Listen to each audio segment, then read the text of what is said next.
Alors, petite vidéo très courte où en fait je veux parler de la bourse. Alors cette vidéo s'adresse plutôt à des gens qui connaissent déjà un peu l'investissement en bourse et plus particulièrement les ETF et les ETF à effet de levier. Parce que, alors certes, il y a toute la question du bêta slippage auquel il faut faire attention parce que si le marché latéralise, fait plus 1, moins 1%, plus 2, moins 2%, effectivement à la fin on est perdant avec le bêta slippage, mais à chaque fois que je vois une vidéo YouTube qui parle d'effet de levier sur les ETF, déjà il n'y en a pas beaucoup et en plus on parle tout le temps de ce risque-là. Mais et du coup la conclusion c'est n'investissez pas là-dedans. Bon, ici je ne suis pas conseiller en investissement et tout, vous faites vos propres recherches, mais s'il y a des gens qui savent me répondre à cette question, si on met qu'un petit pourcentage de notre patrimoine boursier sur des ETF à effet de levier, quel est le plus grand risque à part de perdre ce pourcentage? Mais si on est prêt à prendre ce risque, donc si on met 1000 euros, j'ai fait un peu quelques tests, alors certes avec la performance historique de ce type d'ETF, et donc on n'est pas sûr que ça reproduira la même performance, mais par exemple un ETF S&P 500, je crois que c'est à peu près 12% en moyenne annualisée de rendement sur les 10 dernières années. Mais il y a des ETF S&P 500 avec effet de levier journalier x3. Et là, on parle de... Alors, il n'y a pas un grand historique, bien entendu, mais on parle quand même de 25% de rendement annualisé en moyenne ces dernières années.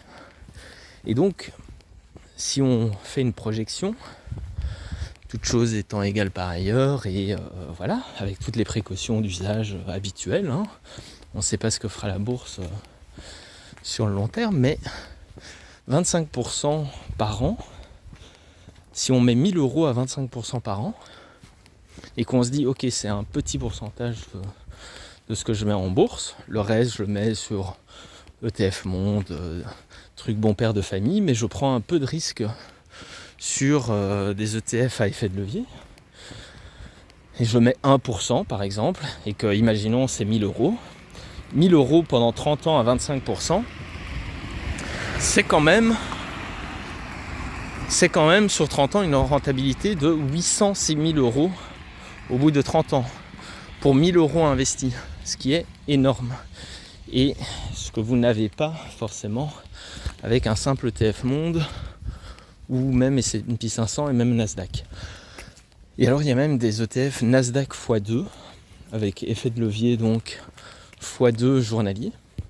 Et on arrive à, toujours pour 1000 euros, on arrive à je crois que c'était du 35% de rentabilité ces dernières années.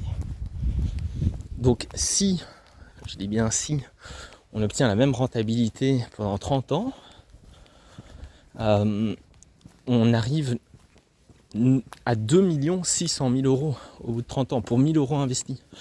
Donc, ok, j'ai compris le problème du bêta slippage, ok, on ne sait pas ce que fera le marché, mais imaginons un ETF S&P 500 x3. On met 1000 euros qu'on est prêt à perdre. En se disant, ok, c'est très risqué, parce que avec un x3, s'il y a un jour de bourse où la bourse, le S&P 500 fait moins 34%, moins 34% x 3, vu l'effet de levier, on a perdu notre mise de départ. On n'a plus rien. Ok, on n'a plus rien sur cette position-là. Ça ne va pas amputer les autres positions. On ne peut pas être en négatif, de ce que j'ai compris. C'est pour ça, s'il y a des gens qui s'y connaissent un peu plus et qui tombent sur cette vidéo, dites-moi, mais je pense qu'on ne peut pas aller en négatif. Donc la pire des choses, c'est, dans notre cas, dans notre exemple, on perd les 1 000 € investis. Voilà, c'est pas agréable, c'est jamais chouette de perdre de l'argent. Bon, déjà, il faut que la bourse, en une journée, perde plus de 33%, vu que, on est d'accord, c'est un effet de levier x3 journalier. Mais du coup, le risque rendement est quand même, de ce que je visualise et de ce que je comprends, est quand même plus que favorable. Je dis encore une fois, on fait pas all-in, hein, mais mettre un petit pourcentage, quand on voit que sur plusieurs années, sur 30 ans, alors certes 30 ans c'est énorme, mais on peut sortir à tout moment, on fait quand même, on passe de 1 000 € à 800 000 pour le S&P 500 x3, avec ce type de rentabilité, si elle se maintient, et on est avec une rentabilité de... Enfin, on passe de 1 000 € à 2 600 000 en 30 ans, avec la rentabilité de ces dernières années sur un ETF Nasdaq.2. Donc, concrètement, si on est prêt à perdre sa mise de départ, je trouve que le pari est quand même intéressant. Et donc je ne comprends pas pourquoi jamais aucune chaîne ne parle de pondérer son portefeuille en mettant un petit pourcentage de son patrimoine boursier, de son patrimoine financier, sur ce type d'ETF. Donc voilà, s'il y a des gens un peu plus calés, peut-être que j'ai pas compris, peut-être qu'on peut aller en négatif, mais je ne pense pas. Une fois qu'on arrive à zéro, bah voilà, vous êtes liquidé et vous avez perdu votre position, mais vous ne serez jamais endetté. On va pas vous dire, ah bah en fait vous devez 5 000 € à votre broker par exemple. Donc voilà, je ne comprends pas pourquoi on parle pas de ces ETF, et quand on en parle, bah on dit ah oui mais si le marché latéralise, oui mais on s'en bat les couilles en fait.